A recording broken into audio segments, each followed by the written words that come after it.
I'm lit up by being able to see people really take control of their life. And we can't control everything, obviously. There are things beyond our control. But there's so much within our control that people give up because they're afraid, or they don't want to fail, or they're just pissed off or frustrated, overwhelmed, or stressed. And they will win because of that thinking process. Everybody else is going to lose. What I realized while I was on death row is that I had a choice. I could give in to the bitterness and the anger, or I could try and decide to do something with this. So here we are. We have filmed 200 episodes of the Spencer Lodge podcast. I really can't believe that we've got this far. This journey started 3.5 years ago with someone twisting my arm to do a podcast.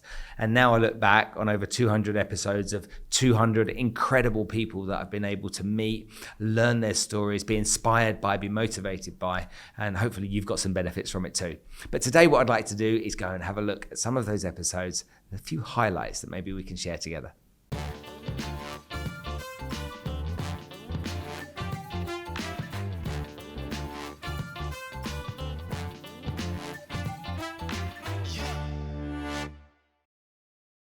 Organisations such as SmartCast, who are solving the problem of food security in the world, have supported this podcast because they believe in the mission that I'm on.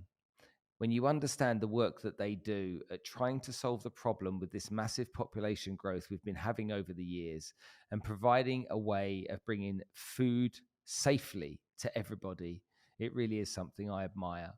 And lastly, thank you to Najahi Events, who have been sponsoring us now on the podcast for over a year.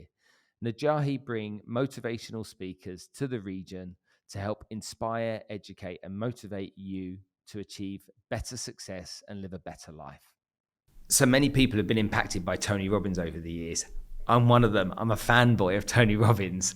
I've been to so many of his events and been so inspired, educated, motivated, called out really almost in many ways when I go to those events to really aim higher and achieve more.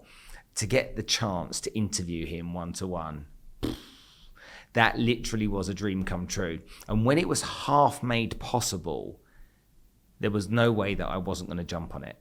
I did this interview with a good friend of mine, Omar. We together worked our strategy to try and get Tony to come on the show when he was here in Dubai. And because of the hard work Omar put in and I put in, we were able to get him to come to the studio. You've got no idea how excited we were. We were like kids in candy shops before he came in. But he is one hell of a guy. One hell of a guy. Watch this.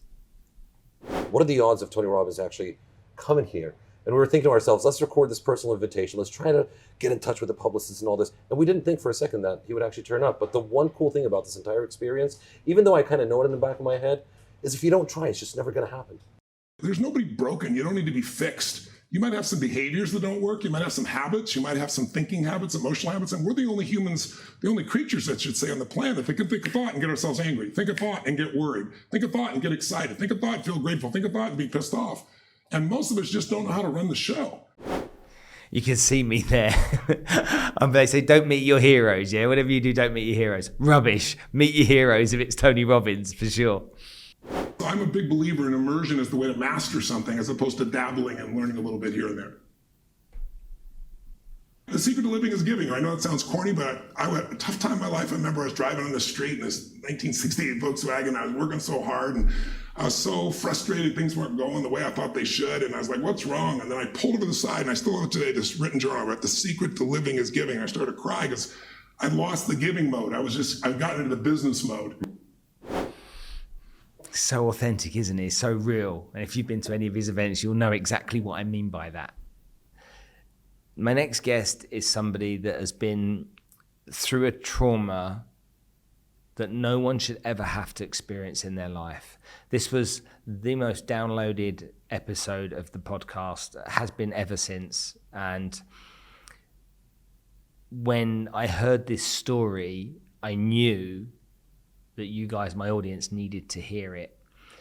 Anneke Lucas was born in Belgium, and at the age of 6, her mother sold her into a paedophile ring. And from the age of 6 to 11, she was raped by politicians and businessmen in Belgium. That sentence and statement alone is very powerful when you think about it. It's horrific to think about. But let's take a listen. At the age of 5, 6, my mother began to traffic me into a murderous pedophile network, which was run by the political and the business elite of Belgium. Children were brought into this network through pimps usually. Initially there was a pimp for me as well, and then my mother took over from that pimp. I was one of the what's called expendables. I didn't know that term, of course, but I knew that my life was worth absolutely nothing. At age 9, I was trafficked outside of the country and taken to different places, to Switzerland, France, and then to the United States. And one particular very well-known, very powerful man took a liking to me and then had me trained in Germany in what in the United States would be called MK Ultra, but it's that kind of program that was put into in Germany for a month, torture-based, to make me into a child sex slave, spy, killer. That was to be my journey. I've remembered things of my mother assaulting me during diaper changes in anger.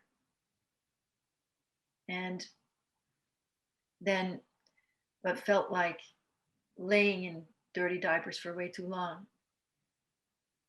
And did this caregiver that looked after you, you explained that you felt a sense of love from her.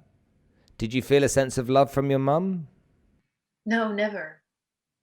Never. And did you feel that your mother hated you or didn't like you or anything like that? No, I went with her story, which was, see, my mother said that she was a good mother. And I had to go with that story too. It was just that I felt really horrible when I was with her. So there was no room for anything that was me. So I was a projection of, the things that she didn't like about herself, which was either weak and bland feeling and just pleasing and groveling, or I was evil. And so your mum was working at the radio station and she was a secretary. And how did she get exposed to these types of people? How did her interaction come with them? She was married when I was 3 to my stepfather. And my stepfather also worked there. He was a cameraman. So they were pretty well-to-do, and he was 20 years older than her, so they moved into his house in the village where he was also the mayor in Flanders. And in that village, I'm not sure how it happened exactly, but I believe that my mother was targeted, or that I was targeted through my mother, that the people who were interested in bringing children to this network could see that my mother was not well. And there was a cleaning lady that came to work for us. I never liked her. She was extremely calculating. I just didn't like this person. She didn't like me either. So she and her husband became the first pimps. And there were people from the nobility in the village who were involved in the network. And that became the contact person when my mother took over. And did anyone at school ever hear you talk about it, or nothing at all? I did. I went with the denial of my mother. I wanted to believe that my mother was the good mother that she was, and I needed to believe that to live. And I would never have dared to speak to anyone because I was told that I was a prostitute. Not even that nice a word. So that's what I believed I was. So all the shame, and that's the purpose, I was carrying all this shame. And I think that's the purpose of the abuse, is to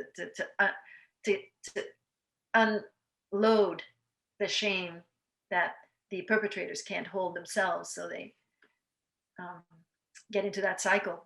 It's one of the saddest stories that I heard, for sure. And Anneke was so kind to share that with me, and then in turn you. I'm convinced from the feedback I've had from so many people how so many were impacted by that story. And I'll never forget that. I'll never ever forget that interview. Never. So this is one of the episodes with the guy that became a good friend of mine, Grant Cardone. So let's have a look at that right now. You're going to start giving me cash again? Every month. What am I going to do with the cash? You're gonna blow it. Go buy a Richard. Go buy a Richard. It's all right to blow. It's all right to blow passive income, as long as it's passive. People shouldn't spend earned income. Like, you should not spend a penny of the earned income, the score. Mm-hmm. You should only spend the byproduct of the score, which would be the passive income that comes off the score. I heard that one of the speakers yesterday made a comment about Dubai being fake, and that it was, you know, the Dolce and Gabbana and the Ferraris and all this is just, and I'm like, bro, let me tell you, like, Sheikh Mohammed knows what he's doing putting this here. If you don't put Dolce and Gabbana, Ferrari, the Bugattis, Dior, yeah. You don't put that in this town, they're going to London to get it, and they're going to go to Paris to get it. Okay, and you wouldn't have an economy here. You wouldn't have jobs here. You would not have hotels here. Like that. That is ridiculous that you would think people don't want glitz. It's interesting, his perspective on Dubai, isn't it? A lot of people have this real negative image of Dubai. Yet Grant gets it. You know, he's a guy that understands what you have to do if you want to build a successful, in this case, city and country. People are broken, man. Like, I don't know why you and I were talking last night about people that you get upset because they don't do anything. You know, mankind's broken. You got 7 billion people walking around pretty fractured, broken, can't complete a task, simple task, washing dishes. I mean, just putting the dishes away. Can't keep their car clean. Can't take care of their stuff. A lot of misinformation everywhere. People are operating with a lot of bad data. Propaganda. Like, well, or yeah, save money. Yeah. Why would I save money? Pay your mortgage off. Pay your mortgage, buy a house. Buy a house. And then never have any debt, by the way. That's bad. It's terrible. Don't you do That's it? what they say. Who's that guy? That guy that has that show? Dave Ramsey. Dave Ramsey. All debt is pay your bad debt. debts off, All man. debt is bad debt. I don't get that. I would not borrow money for a car. I would get a bicycle. And how are you going to operate with a bicycle in Dubai? Yeah. But no, like, No, seriously, yeah. really, like, Yeah. how are you going to get around? Okay, you're selling a piece of real estate. It's $2 million. You show up on your bicycle. Hold on, let me pick you up. He's got such a... I really believe in the way that he thinks about money as well, because I don't believe that people should sit there and misunderstand how passive income works. It's a really great point that he made. Oh, money won't make you happy. I'm like, when I'm trying to get money, I'm not trying to get happy. I don't confuse the two. Like when I'm trying to get a deal done and get a score, happy is not like on the table right here. Money is on the table. The only thing that you have in England worth eating. So this is another interview that I did with Grant as well. He's got such an infectious energy and personality that anyone that's exposed to him, if you see the positives, you'll see, first of all, what he's created, but also how he sees the world and the opportunities that always seem to be in front of him. So Crumpets. Yeah. So I remember when I was making $1 million, dude, and everybody started telling me how great I was. Oh my God, my mom's like, oh my God, my sister, oh, I can't believe it, man. And I started buying it. When they sat thinking about that, when the rulers of this country literally sat thinking about that, what were they thinking? Because who's ever come up with an idea as crazy as that to say, right, what we'll do is we'll build a palm tree, huge palm tree that populates 500,000 people on an island out to sea. Fancy that? And that's what they built another one that's empty at the moment, that's twice as big.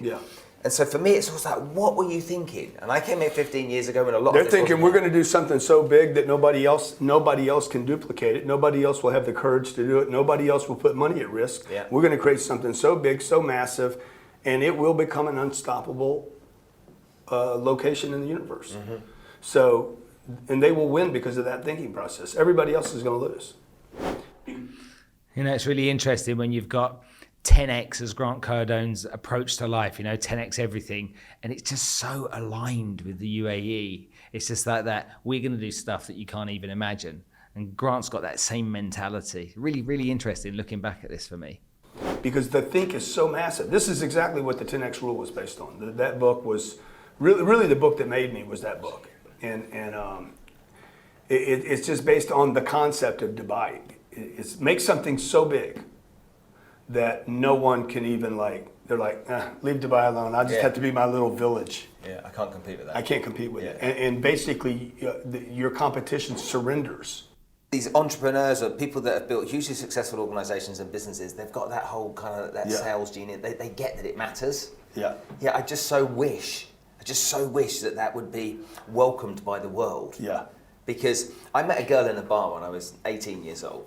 She was hot, man. She was hot. And I stood there, no phones. That was a long time ago, yeah? Yeah, sure. And I looked across the bar at her for 3 hours. Well, I drank enough wine so that I got the courage to go and talk to her. And I went over to her, and after 3 hours, then I said to the girl, what's your name? Can I buy you a drink? All that kind of stuff. Right. And she told me her name, and I asked her about her job. She said, I'm a receptionist at a law firm. I'm like, wow, that's fantastic. Tell me about it. I was really into it, yeah?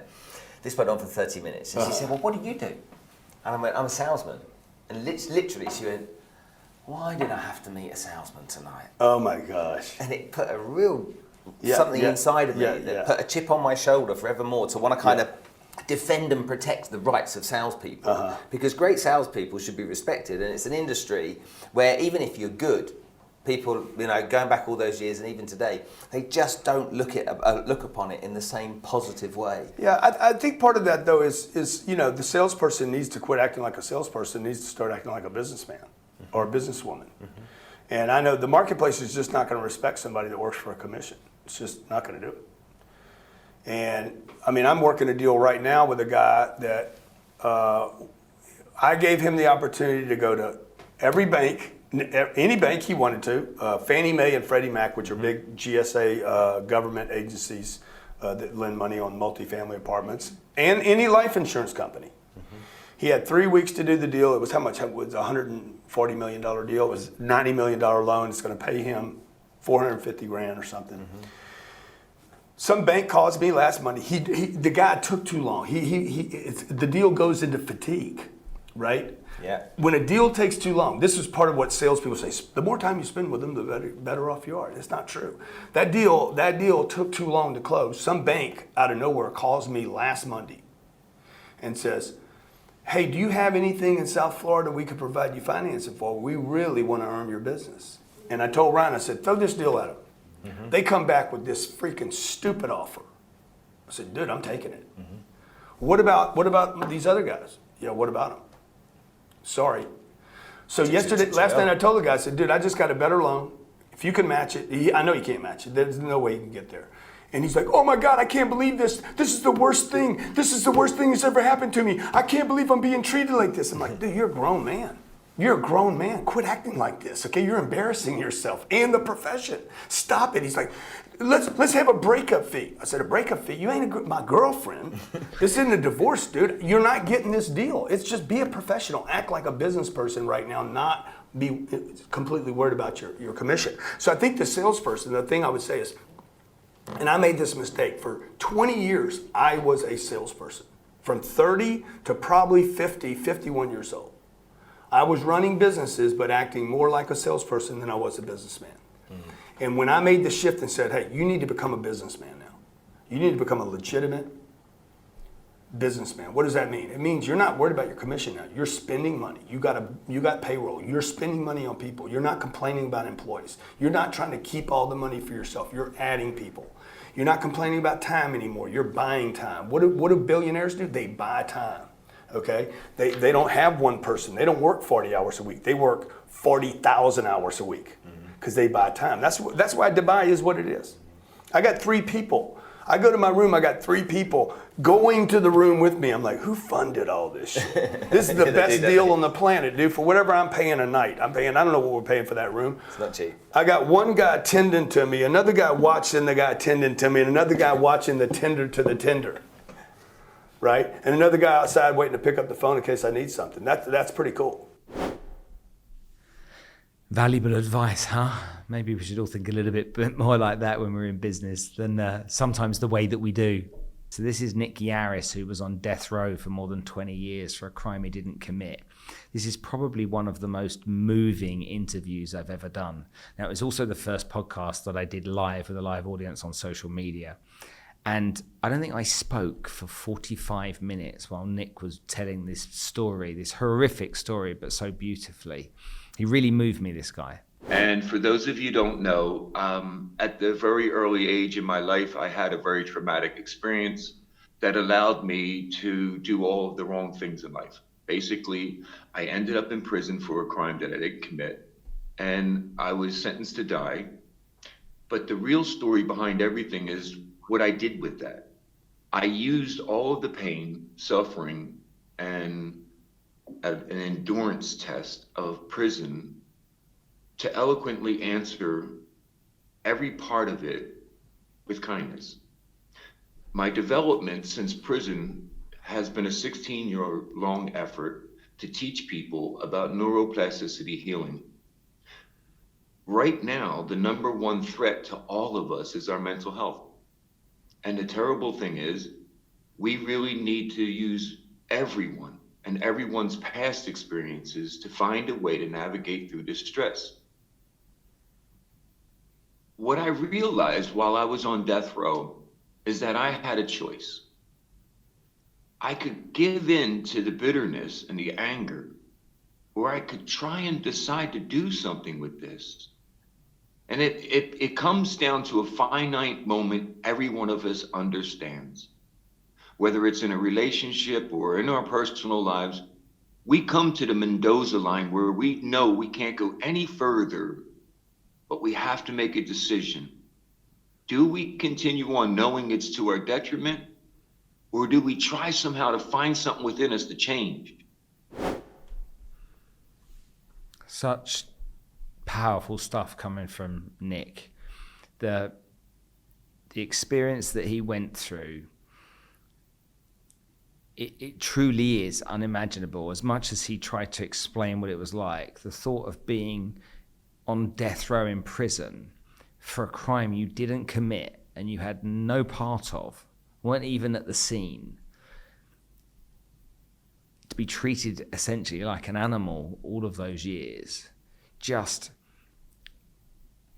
it took my breath away. It really did while I went through that experience. I had to try and find some sense in being locked in a cell all day, every day, with no new sensory input. And it became a real mental challenge. It made me really angry. I had nothing. So I had to make that choice. Do I make the effort to fight for what is truly important to me, my humanity? Or do I just give in to my anger and lose it all? If you think about it, it's the core argument we all have about what is truly our core of our humanity. What's it mean to you to be a human being? To others and to yourself. You live today in proof of who you are, not yesterday, because it's not possible, not tomorrow. The things that you left people with yesterday, the only way to replace that is today. You have no other choice. I'm still in touch with Nick today, and I've followed his journey since we did that interview, which must have been a couple of years ago now. And he would always reach out, considering everything he's been through, he would always reach out with words of encouragement whenever he sees me post anything, whenever he sees me doing stuff like filming the documentary. It's supportive and just leads everything with kindness.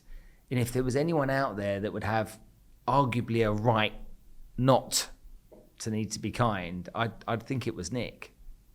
So it just shows you what kind of a guy he is. In the end, I learned that if you want to get through life without feeling low because someone's trying to make you feel microscopically small, forgive them. If you have the courage to forgive someone like that, aren't you an amazing person? I understand one statistic you don't really know about, Spencer. For people who have spent more than 20 years in solitary confinement, 80% of them try to kill themselves in the first 5 years of freedom. There's two factors. One is survivor's guilt. It's an overwhelming sense of the people you left behind. You know, all right, I want to give you an example. I want you to imagine that I'm going to take away your identity and I'm going to put you in a new society where you know no one, and everyone's going to laugh at you and think you are pitiful. Now, everything that you worked for to this moment, Spencer, your podcast, everything you did in business and school is to be erased, and you're a laughing no one. How does that feel in your mind at that moment? It's just, that's how I felt. I didn't take it personally. I tell people that the 23 years on death row was the greatest experience of my life and one of the biggest gifts of my life. How could I be unhealed from that? It still gives me goosebumps now. It literally gives me goosebumps listening back to that. I've not listened to that for some time. It really does. So the next clip is with a global macroeconomist by the name of Raoul Pal. Now, global macroeconomist doesn't sound too exciting, doesn't it? But what this guy doesn't know about money and the economy isn't worth knowing, to be honest with you. He's a great speaker, and he really educated me well on the crypto markets, the impact they were having, and what we should look out for the future. So let's have a look. So first, computational power and silicon chips, they all kind of take off slowly and then they start going crazy, like the adoption of home computers. But that took like 20 years. Then mobile phones came along, and that took, I don't know, 15, 20 years before it really got adopted in massive scale because it was expensive, everything else. Then the internet comes along. This is the fastest adoption of any technology the world has ever seen. So we go back to 1997. There was 150 million users of the internet. And that network of people was growing at 63% a year. The world has never seen anything adopted this fast. Wind forward to today, there's 150 million users of cryptocurrencies. That network is growing at 113% a year. It's twice the speed of the internet. Blows your mind when you start thinking about the impact of digital money or cryptocurrencies, and the way that Raoul puts it just really kind of brings it home. What we're doing here is going to create something much larger, totally global in scale, that allows people to make enormous amounts of money as we completely change the world's financial system and the world's business models. And this is the opportunity that we've been given to us. This is the opportunity that we all have to tell other people about, because I don't want anybody to come back to me this time around and say, why didn't we know? This is the opportunity. And what's really unique about it, you can be a construction worker from India living in Dubai and put in a few dirham a month. Or you can be a rich dude and put in whatever, but you can both put in 5% of your earnings every month. And it stops the rich poor divide, because this stuff gets fractionalized. So Bitcoin, oh my God, it's $66,000. No, you can buy a small fraction. So everybody can buy the right percentage for them. It's so nice when people can explain how money works, how investments work in really simple terms so that we can all understand it. And I think Raoul did that really well. Firstly, just choose one of the big reputable exchanges, particularly one that's regulated somewhere. Because that's going to give you a further comfort. So, there's stuff like Coinbase or Kraken. There's a bunch of these that are big, globalized opportunities. Binance is somewhat different because it's kind of regulated in some countries, not in others, everything else. So you choose the risk level you want. Binance is amazing because of all the products you can trade. But just simply you choose one of the really big exchanges. And then from that, once you've decided that, then you can start thinking about it. How I did it very simply, and I suggest everybody does it, is don't go diving off the end of some token that somebody randomly told you about in a bar. Go about it intelligently and say, okay, the two big exposures here are Bitcoin and Ethereum. Let me just weight my portfolio by their market cap weighting. So Bitcoin's just over $1 trillion and Ethereum's $450 million. So there's a weighting for you. This kind of market cap weighting, like you would be if you bought the S&P 500. So that's a pretty easy place to start. Then put it in your portfolio and get to understand the volatility, what it feels like to own this. Because you haven't had an asset class like this before that's so volatile. So you're going to have to learn to fight your own psyche, which is panicking when it goes down, getting euphoric when it goes up. You have to realize it's a long-term investment because we're talking about something that's going from 2 trillion to 200 trillion over 10 years that you need to not think about, much like stuff in your retirement account you don't think about, and let it grow. Now, what's going to happen is magic, and it's happened to all of us, is once we do that, we start reading the news about it. Why did it go down? Why is it going up? What's going on here?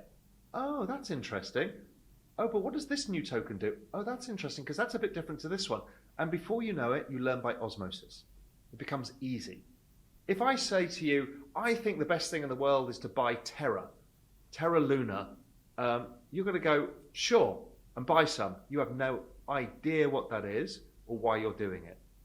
But if you start with Bitcoin and Ethereum to say, let me just use the simple frame of reference, which will be wrong over time, but Bitcoin is the store of value. It's kind of gold with a call option on the future. And Ethereum is the platform for all of the applications to develop.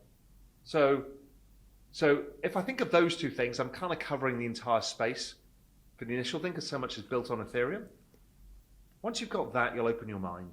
And then you're comfortable with, okay, I've got the base layer. Now, what do I want to do from there? So good was he at explaining that. We've since had Raoul back on the show again. And I think that when you find a guest that can help people understand something in a way they couldn't understand it before, it's really valuable to bring those types of educators to the platform. Hence why we had him on the show for the second time just recently. What a great guest. I've really enjoyed him. He's a great character as well. And sometimes people that are financially minded or from the financial markets can be a bit grey or dull. But yeah, he's definitely not one of those guys. He advised us not to buy Luna. You know, you'd be nuts if you did something like that. And that came true. So he predicted what potentially the outcome was going to be. And Luna went horribly wrong. And so anybody that bought into that would have lost. So listening to that on the podcast, you'd have got that tip and maybe saved yourself losing a few quid. So the next guest is, or the next clip is with Professor Damian Hughes, a professor of psychology. He's also an expert on another podcast, a well-known podcast called the High Performance Podcast. Pete has a really interesting story and he's a really humble guy and I loved listening to him. Failure is a comma, not a full stop. And the reason that resonates with me is because a full stop, if you think of it in reading a sentence, you stop. There's nothing after that. Whereas a comma just says, take a breath. Take a breath, and then we'll go on to the rest of the sentence. And I think learning just to take a breath is where if you can then combine that with reflection, what can I do better? How do I improve on that? You can then go forward. Google did a study called Project Aristotle, where they looked at what are the features of high-performing teams. And they found no common ground or not a lot of overlap, except for that one area of psychological safety, that every high-performing team or culture has to have an environment. Back in the 1950s, there was a psychologist called Albert Bandura that was at Stanford University, and he identified a really significant factor of people having success in their own lives. He called it self-efficacy. So if you have low self-efficacy, what that means is you're quick to point the finger of blame. You see yourself as a victim. That's not fair. That's not right. You did this to me. I feel cheated, that you've stolen that from me. If you have high levels of self-efficacy, you go, this is on me. What can I do? So true, isn't it? You know, if you listen to Damian, it's just so true what he talks about. I'm going to go back to Sia Khaleesi, and he was the first guest we had that said something that really resonated and reverberated through me, where he just said, he doesn't compromise on being kind. He said, I don't compromise on being kind to anybody. Now, bear in mind, this is a guy that his nickname is the Bear, to give you an idea of how physically imposing he is. And yet, he was a man there preaching kindness and understanding and empathy. And I remember, like, that's something that I've had to learn the hard way of starting to do that. But it really sort of reinforced a message to me that it's like, don't compromise on this stuff of just be a decent person, be kind, do what you can to make a difference to people. And he is like that. That's the great thing. When you're in his company, he is like that. He said to me at the beginning of the episode, he said, "What can I do to make this podcast episode for you the best episode you've ever done?" And it was really meaningful the way he said it. 'Cause he didn't say it flippantly. He said it with true meaning. How can I make this? He also was deeply, deeply grateful to be invited onto the podcast. And sometimes people aren't, you know. It's almost like you're doing them a favor, but not with Damian. Age doesn't confer wisdom on you. Age plus reflection can confer wisdom if you're prepared to look at these failures in a forensic way to go, how do I do better next time? What do I learn from that? So I think the first thing is what your boss taught you was about reframing it. So don't see it as a full stop, see it as a comma, and then you move on to the 98th rejection, then you move on to the 97th, and you work down that list. So I think that's the first thing of just reframing it in a really effective way. You should be better than the worst referee in performance. So even if the referee's having a stinker, you should still focus on all the things that you can influence that mean that you will be better than even the worst decision that referee will make against you. But if you're relying on a referee's decision as to whether you're going to win or lose, maybe you haven't done enough yourself in your preparation. It was the work that's done in the shadows always reveals itself in the light. So he was humble, but he was ferocious psychological safety. That you have to feel safe and you have to trust the people in that room to want to make yourself so vulnerable. But when you can get that, that's where the bonds of the relationship go so much deeper than just the surface level. Fantastic guest there, Damian Hughes. Okay, the next story is a story of a guy called Alex Lewis. Now, Alex, again, had a horrific time of it, but there's a happy ending, which we always like to see. He got sick. If you listen to the episode, you'll know the story. He got sick. He had his arms amputated, his legs amputated, his mouth amputated, his nose amputated. He got blood poisoning. And going from a handsome guy that was running a bar with a son to a guy without limbs, without a mouth and without a nose. I mean, just imagine that for a second. Let's take a listen. They gave me a 3% chance of survival. So they told Lucy and my mum to go away and have a think about what they'd like to say as a final goodbye. And then luckily for me that night, the consultant who was looking after me tried something that in the UK was frowned upon, but was being used in America in a trial stage. He felt it was the last attempt. There was nothing else. You know, I was either going to die or I was going to live. And luckily for me, I woke the following morning. I suppose after some time you can look back and consider yourself lucky, but I'm sure at that time you weren't considering yourself lucky. I think it gave me hope. And what the nurses said is that, you know, you need to get well to get you back with your son, to get you back with Lucy, to get you back with the dog. And I think it was their comments that were swirling around my mind and thinking, do you know what? You're absolutely right. I'm going to do everything I possibly can to try and get well to go home. Every struggle was kind of done with a smile on the face, knowing that it was getting me closer to the dream of going home. What we're trying to devise is systems that will help people with disability. And I said, well, I'll do it. I'll drive up and spend time with you.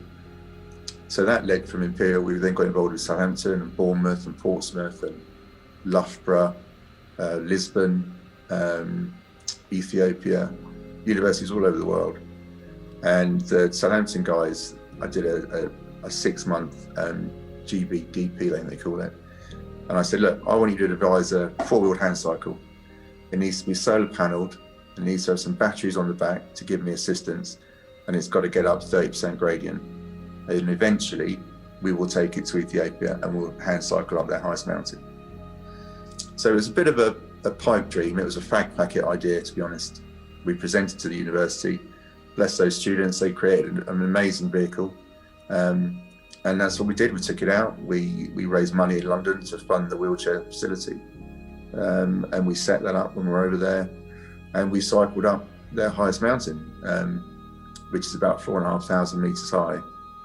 And it was just unbelievable.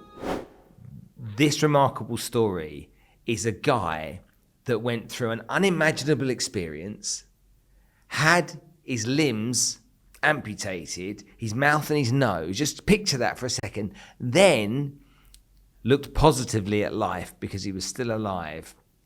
And at the very end of the interview, he said, my life when I had arms and legs wasn't worth living. Now I don't have arms and legs, I'm alive.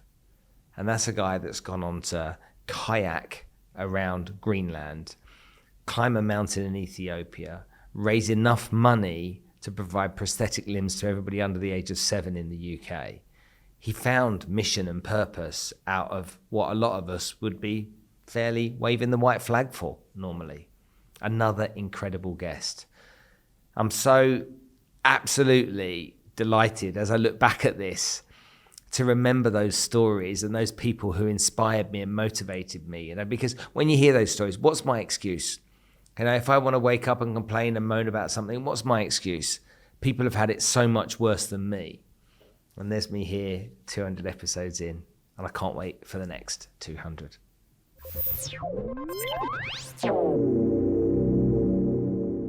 So first of all, I want to say a big, big thank you for all of you for downloading and listening and watching this podcast over the course of the last 3.5 years. I love the fact that I'm in your ears when you go for a walk or a run or when you're driving on the highway, sitting there, being part of that journey with you. And when we look at the guests that we've had from my heroes, from people like Tony Robbins through to people like Marissa Peer, Raoul Pal, Alex Lewis, and many more, we've brought some fantastic guests to this show.